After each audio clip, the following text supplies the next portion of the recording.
disrespectful stuff coming from Ford, coming to the table asking for concessions in what the CEO says is a golden era for the company.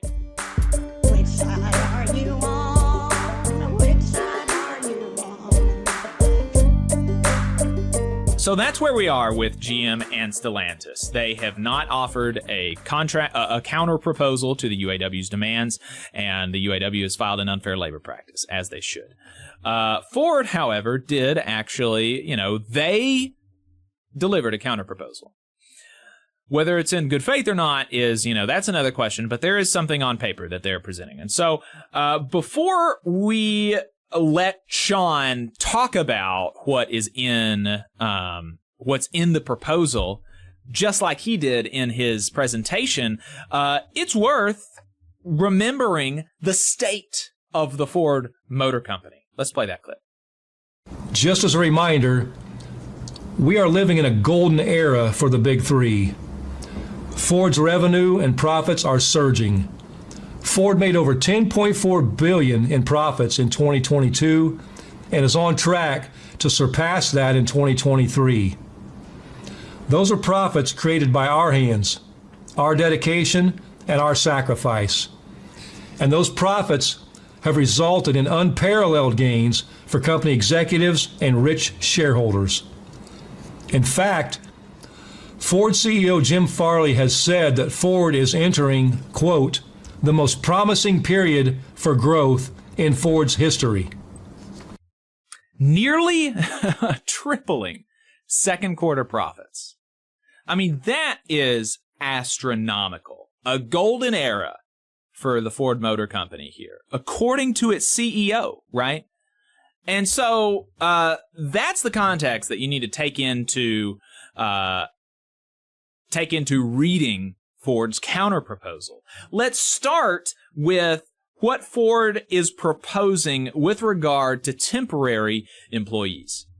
And this race to the bottom has been driven in part by the reliance on an army of permatemps. These are workers who often work 7 days a week, 12 hours a day, for months on end, with no commitment from the company to their future. That's why we have demanded an end to the use of permatemps with strong language that would require all temporary workers to be given the opportunity to convert to full-time seniority employment after 90 days. We've also demanded that temps be paid at not less than 85% the top rate, that they receive profit-sharing checks, that they be provided full health care and retirement benefits. Rather than agreeing to our common sense demand of equal pay for equal work, Ford has proposed that there be no cap on the use of temporary workers. The company has proposed that they receive less than 60% of the top wage rate, that they be denied a fair share of the profits that their labor produces, and they be given second-tier health care and no retirement benefits. Worse still, under Ford's proposal, the company would have the right to transition to an entirely temporary workforce over time, and we would have no say in this. So let me say that again. The company is proposing the unilateral right to hire as many temps as they want and keep everyone working as temps permanently with no end in sight. UAW family, that ain't happening. So there you go. He is obviously not happy with Ford's proposal on temporary employees, as he shouldn't be. I mean, the call to end 2 tiers of employment has been a really, really central demand for the UAW this round of negotiations. And the idea that you're not going to be moving on that at all is wild. Or the status of temporary employees. I'm sorry, we're going to be talking about tiers here in just a second. But yeah, the idea that there's not going to be any movement on that from Ford in this counterproposal is really kind of astonishing.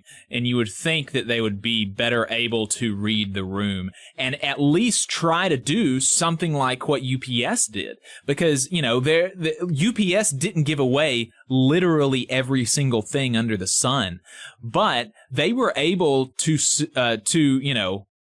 work and give the union members enough that they didn't feel like striking over what was left. And that's what these companies are going to have to do to avoid a strike. They're going to have to give the UAW such a good contract that the bargaining committee is going to be able to recommend it to the membership, and the membership is going to have to ratify it. And that is, a contract like this is simply not going to cut it. But let's come in with concessions. Right. I mean, demanding concessions in this economy is just, it's really shameful and insulting. So here's what he said that Ford proposed on tiers. As you know, we're also demanding an end to tiers. Right now, a majority of the big three workers are second-class workers. So we've put forward a proposal to bring the 8-year wage progression down to 90 days and to restore retiree health care and pensions for all of our workers. Ford has proposed that tiers continue, which means no retiree health care, no pension, and dropping the wage progression from 8 years to 6 years. UAW family, as I travel the country, attending practice pickets and rallies, I've seen a lot of signs, and one of my favorites is, everyone, Tier 1. That's what solidarity is all about. We will no longer let the companies divide us, and I know we're united in the fight to end tiers. So here again, not really much movement on tiers. They're willing to go down from an 8-year progression, that is insane, to a 6-year progression, which is still too high. A 4-year progression is really where you're starting to get into the realm of reality and something approaching reasonableness. 4-year progression is what I had in the federal government. But, 6 years, that's absurd. There's one other thing in the contract that I wanted to highlight from his presentation, then we're going to go through the others, or from the counterproposal that I wanted to highlight Shawn's comments, and then we're going to go through the others more rapid fire. But let's hear what Ford came back with on raises. That's why we went to Ford and proposed a double-digit wage increase, just like the big three CEOs have received over the last 4 years, because we know our members are worth the same and more. We also have a lot to make up for in inflation-adjusted dollars. Our starting pay today is $10 an hour less than it was in 2007, 16 years ago. So we've demanded the reinstatement of cost of living adjustments to protect our future and our families against the relentless tide of inflation. What has Ford proposed? A 9% general wage increase over the life of the contract. Instead of cost of living, they've offered one-time lump sum bonuses. Companies love lump sum bonuses because they keep your base wages low, reducing your lifetime earnings. Ford's wage proposals not only fail to meet our needs, it insults our very worth. We've talked a lot about how the big three CEOs saw their pay increase by 40% over the last 4 years, while our pay only went up by 6%. But company executives aren't the only ones making out like bandits while we fall further and further behind. At the risk of sounding like Jim Cramer on CNBC, I want to show you a chart about Ford's dividends. As you can see here, Ford has been using the profits of our labor produces to increase the dividends they pay out to shareholders. As of today, the company is on track to reward shareholders for all of our hard work by raising their dividend payout by 150% to a whopping $5 billion in 2023. If the shareholders and CEOs are lavishing themselves with the value that we create, then it's our turn for our fair share. Hey, 5 seconds. Just wanted to say that this is only possible because of our donors. If you want to see more of this, then consider donating yourself at tvlr.fm/donate. So that bit about the dividends is really It's amazing that they're willing to do this in a contract negotiation year. You would think that they would have some amount of like discretion. You know, it's like that the test with the marshmallow and the child, right? Where you leave a child in an unsupervised room with a marshmallow, and what do they do with it? You know, this is Ford taking the marshmallow when if they just tried to exercise even the slightest amount of discretion in this year with respect to giving money to people who don't work, you know, giving money to people because they have money, as a juxtaposition to, you know, their refusal to pay their employees more, you know, it would help them a little bit, right? It would, but they are giving the UAW such a layup, a public relations layup, by increasing dividends this year, while they are trying to make UAW members accept a real wage, rate wage cut. Right. Don't look over here. Don't look over here at these dividend payments and these CEO pay increases. We're just gonna lowball y'all. Mm-hmm. Now, you know, you'll notice that Shawn Fain quoted the percent increase for the general wage increase, but Ford, in its statements, has said that it has given a, quote, generous offer that would provide employees with a 15% guaranteed combined wage increase and lump sums, as well as, they say, improved benefits. And, you know, like he said, lump sums, not good. You don't want lump sums.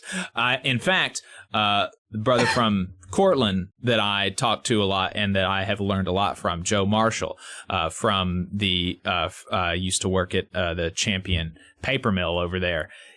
He said that basically how big your signing bonus is, the amount of your signing bonus is inversely proportional to how good the contract is.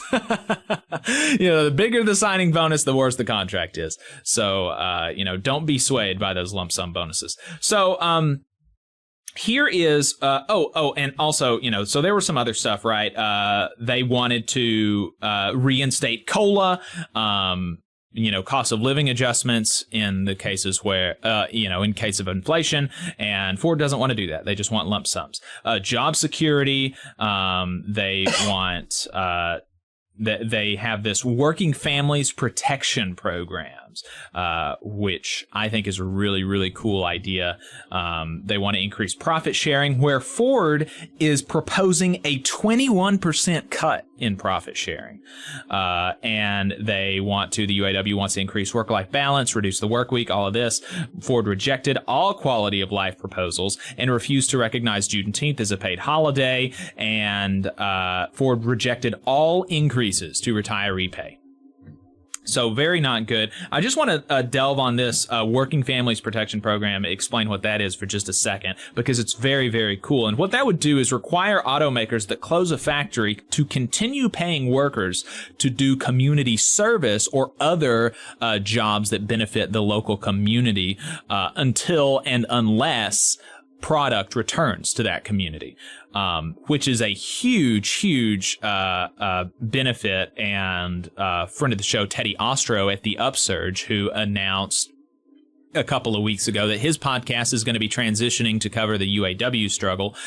He posted on social media last week that he has been editing for his most recent episode. And he said that one of the things that has gotten to him more than anything else is the degree to which the big three automakers force their employees to pick up and move across the country, uproot their lives, sever connections, right, all of this for profit. And so this Working Families Protection Program is it comes from real issues that UAW members are facing. Right. I mean, there's a reason why most UAW members in Alabama are retirees. Yep.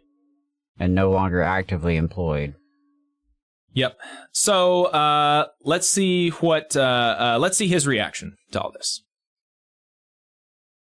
I know this update's infuriating, and believe me when I say I'm fed up. And one thing I want to tell you is this trash can is overflowing with the bullshit that the big three continue to peddle.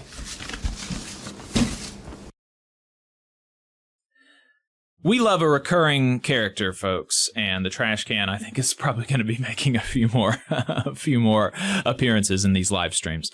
So there we go, rejecting the counter proposal by throwing it in the trash where it belongs, and really disrespectful stuff coming from Ford, coming to the table asking for concessions in what the CEO says is a golden era for the company.